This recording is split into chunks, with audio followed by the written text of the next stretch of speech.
안녕하십니까. 거꾸로 투자하는 쇼킹 부동산입니다.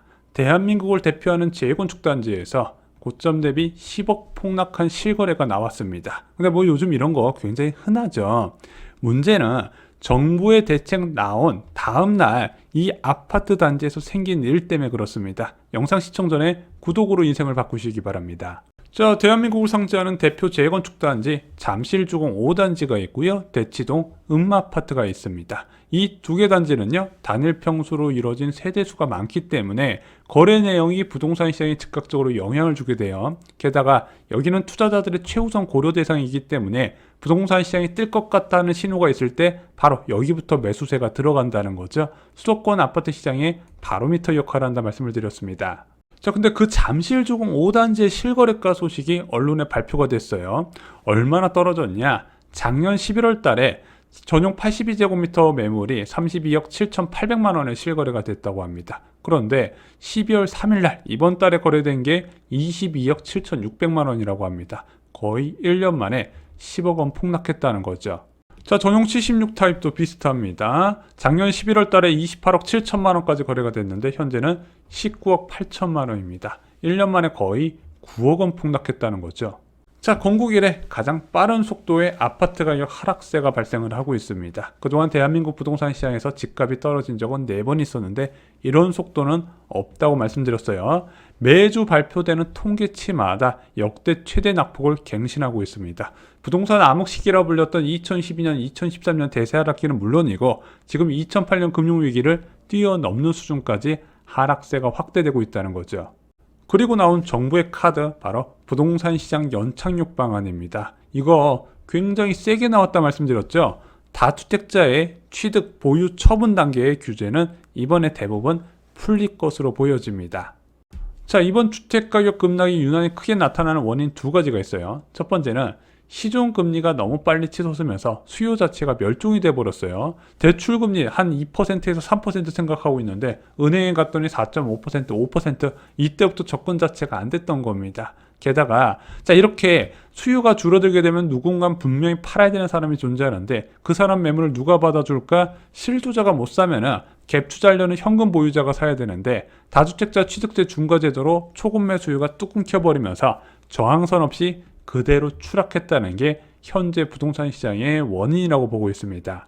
자, 그러면은 대목 규제 중 하나인 다주택자 취득세 중과 제도를 풀었으니까 다시 수요가 붙고 집값이 좀 반등을 할 수 있지 않을까? 반등은 안 하더라도 하락이라 좀 멈출 수 있지 않을까? 이것을 기대할 수 있잖아요. 어떻게 됐을까요? 자, 시장 반응이 가장 빠르게 나타나는 잠실주공 5단지 음마아파트 규제 발표 이후에 다음날 호가를 봤더니요, 잠실주공 5단지 여전히 가장 저렴한 매물이 오늘 날짜로 올라왔고요. 음마아파트도 똑같은 상황입니다. 인근에 위치한 레이크팰리스도 초급매 매물이 그대로 호가 변화 없이 올라왔다는 거죠. 가장 큰 대목 규제를 바로 오늘부터 뽑았는데 매도자의 호가 변화조차도 감지가 안 된 겁니다. 자, 이것은 학습 효과가 쌓인 것으로 보여져요. 자, 올 6월 달에 대구 수성구를 제외한 나머지 지역이 조정 대상 지역에서 풀리니까 와, 여기는 이제부터 투자 수요가 몰릴 것이다, 뭐 대구행이다, 이런 짤도 돌아다녔고 실제 대구 지역의 미분양 주택이 빠르게 소화가 됐다는 일시적인 상황도 있었습니다. 그런데 그 이후에 더 추락하고 있죠. 자, 올 11월 달에 광교 지역이 풀렸습니다. 자, 경기 남부 지역 투자 수요의 핵심지라고 할 수 있는 광교 지역이 조정 대상 지역에서 풀렸어요. 그리고 실제 호가가 많이 올라갔죠. 제가 관찰하는 랜드마크 단지도요, 한 8천만 원에서 9천만 원 정도 호가가 올라간 것을 봤습니다. 하지만 지금요, 그 가격에서 해제됐을 때보다 1억 이상 더 하락한 상태입니다. 자, 이미 시장 참여자들이 더 잘하는 겁니다. 매도자는 야, 규제 풀어서 혹시 살 사람이 생길까? 생긴다면 당장 팔아야겠다. 자, 대신 비싸게 파는 게 아니라 그 사람 원하는 가격에 맞춰줘야지. 원래 수요가 없는데 수요가 생겼으니까 맞춰줘야 될 거 아니냐. 그리고 매수자도요, 이렇게 생각을 하는 거예요. 규제 풀어도 별거 없더라. 이거 규제 풀었다고 불나방처럼 달려들지 말아야지. 이렇게 생각을 한다는 거죠. 오히려 잠실 지역에서는요, 더 충격적인 일이 생겼습니다. 규제 풀고 나서 집값이 올라가는 게 아니라 악재가 나왔는데 파크리오 아파트 국민평수가요, 저층이긴 하지만 전세 매물이 7억에 나온 겁니다. 2년 전에 13억인데 전세 시세가 7억이 됐다는 거예요. 46% 급락을 한 겁니다. 자, 이 46% 전세가 급락한 거, 이거는 쇼크가 안 일어날 수가 없는 거예요. 자, 7억 원이라는 전세가 불과 1년 전까지만 해도 어느 정도 수준이었다? 노원구에 위치한 신축 아파트 전세 시세가 8억 5천만 원이었어요. 근데 현재는 파크리오가 7억이라는 겁니다. 그만큼 전세 시세가 급락 중이라는 거죠. 1년 만에 상황이 이렇게 바뀌었습니다. 규제 완화라는 건 결국 갭 투자의 유입을 원하는 거거든요. 실수자는 이미 풀어줄 만큼 다 풀어줬어요. 근데 전세 시세가 하락하는 거는 세입자를 구하는 것 자체가 어렵다는 뜻이라고 말씀드렸잖아요. 전세 대출 금리가 수요를 결정하고 전세 대출 금리가 치솟다는 거는 수요 자체가 없어졌기 때문에 갭 투자의 입장에서는 세입자를 구하기가 어렵네. 근데 갭 투자자들이 어떤 식으로 시장에 접근하죠? 뭐 전세 낀 매물을 사는 경우도 있지만 요즘 그렇게 많지는 않아요. 대부분 공실로 있는 주택이거나 또는 전세 세입자가 나가는 것이 예정된 주택을 새로운 임차인을 맞춰서 매수를 해야 되거든요. 근데 매매 계약은 체결했는데 신규 세입자를 못 구해줘요. 그럼 계약 불이행이 발생되죠. 그래서 갭 투자자가 전세 가격 하락할 때 유입이 안 되는 거예요. 부동산 시장의 가장 무서운 상황이 바로 전세값 하락입니다. 실투자도 거주비 줄었다 안 사고요. 투자자도 세입자 못 구해서 안 사게 됩니다. 현재와 같은 전세값 하락 시기에 시장 반등을 기대하기 어렵다는 거죠. 적어도 입주 물량이 몰린 1분기에는 더욱더 그렇다는 겁니다.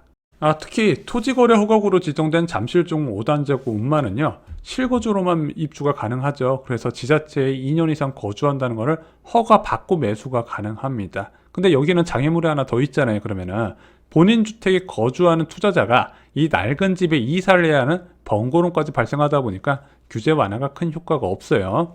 자, 이 토지거래 허가구역 언제 풀어줄까? 서울시에서는 답변을 하지 않고 있습니다만 내년 6월에 다시 심의해서 풀어줄 가능성이 있는데 그때까지 어디까지 추락할지 지금 예상이 안 되는 거예요. 자, 게다가 이번에 부동산 대책 구체적인 시행 일정이 없습니다. 일단은 취득세 중과 부분은요, 대책 발표하고 나서 바로 다음날부터 소급 적용한다고 돼 있었어요. 지방세법 개정안을 국회 입법해서 내년 2월 중에 처리한다는 건데, 만약에 야당에서 동의를 안 해주면 시행령을 바꿔서라도 할 것으로 보여집니다. 그 외에 나머지 방안들이 있잖아요. 좀 굵직굵직한 것들, 규제지역 해제 그냥 내년 초라고만 얘기가 돼 있었고요. 양도세 중과제도 손실 내년 7월 이야기를 하고 있습니다.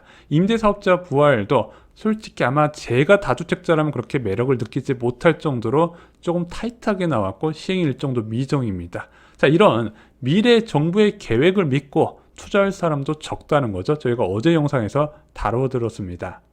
제가 좋아하는 부동산 커뮤니티에 이런 글이 있었습니다. 호재라는 것은 유동성이 넉넉할 때 반영되는 것이다. 물이 넉넉해야 바람이 불면은 파도, 집값 상승하는 흐름이 생길 수가 있다는 거죠. 근데 유동성이 많은 상태에서 호재가 쏟아져봤자 소용이 없더라. 왜냐면은 바람, 호재에 파도칠 물 자체가 없기 때문에 아무런 영향을 못 준다는 겁니다. 부동산 시장을 움직이는 것은요, 연속된 금리 변화에 따른 유동성 움직임이라고 말씀드렸고, 쇼킹 부동산은 여기에 포커스를 맞추고 있습니다. 아파트 급락이 멈추는 최소한의 조건 잘 아시죠? 전세값 하락이 멈춰야 된다는 겁니다. 지금 전세 가격이 매매 가격을 끌어내리고 있어요. 이 전세 가격은 입주 물량과 시중 금리의 영향을 받는데 이번 겨울에 전세값 하락이 안 좋은 조건이 다 몰려 있다는 거죠. 그래서 이번 겨울은 제롬 파월 의장도 이창용 의원의 총재도 대통령도 못 구한다 말씀을 드렸습니다. 하지만 이번 1분기가 지나면 저는 두 가지가 가능할 것으로 보여집니다. 먼저 시장 금리가 꼭대기를 찍고 낮아지는 모습. 지금 예금 금리는 고점 찍고 계속 낮아지고 있는데 아직 대출 금리의 하락은 좀 더딘 편이에요. 자, 그것이 1분기가 지나면 뚜렷하게 보일 것으로 보여집니다. 그럼 예금 금리도 낮아지면서 부동산 시장에 대해서 투자 수요가 좀 접근할 수 있는 환경이 생기고요. 대출 금리가 낮아지면서 수요도 붙을 수 있다는 겁니다. 또한 전세 대출 금리는 전세 수요와 연결된다 말씀드렸어요. 지금은 전세가 너무 중요합니다. 자, 전세 수요가 회복되면은요, 추락한 전세 가격이 진짜 이번에 많이 빠질 거거든요. 빠질 때만큼 빠진 다음에 바닥을 찍고 수요가 다소 늘어나면서 조금씩 회복되는 모습이 보일 겁니다. 전세 가격의 하락 시기하고 상승 시기하고는 다른 움직임이 보여요. 자, 영원히 전세 수요가 메마를 것 같다 그렇게 보지 마시고요. 대출금리 변화에 따라서 수요가 조금씩 올라갈 것, 그러면은 전세 수요가 조금씩 살아나고 가격이 올라갈 때 투자자들이 규제 완화를 보고 접근할 수 있을 거라고 저는 생각을 하고 있습니다. 물론 부동산 시장은 절대 투자자가 좀 몰린다고 해도 바로 반등할 수는 없다는 건 말씀을 드렸어요. 모든 아파트가 다 뛴다는 게 아니에요. 투자자들이 선호한 단지부터 거래량이 조금씩 붙으면서 하락을 좀 멈추거나 하락 강도를 약화시킬 가능성이 있다는 겁니다. 자, 오늘 부동산 시장 움직임이 굉장히 궁금했는데 예상보다 너무 반응이 없이 오히려 더 추락하는 모습을 보였습니다. 자, 현재 부동산 시장 상황에 대해서 오늘 좀 요약을 드렸습니다. 영상이 마음에 드셨다면요, 좋아요, 구독 꼭 부탁드리겠습니다. 감사합니다.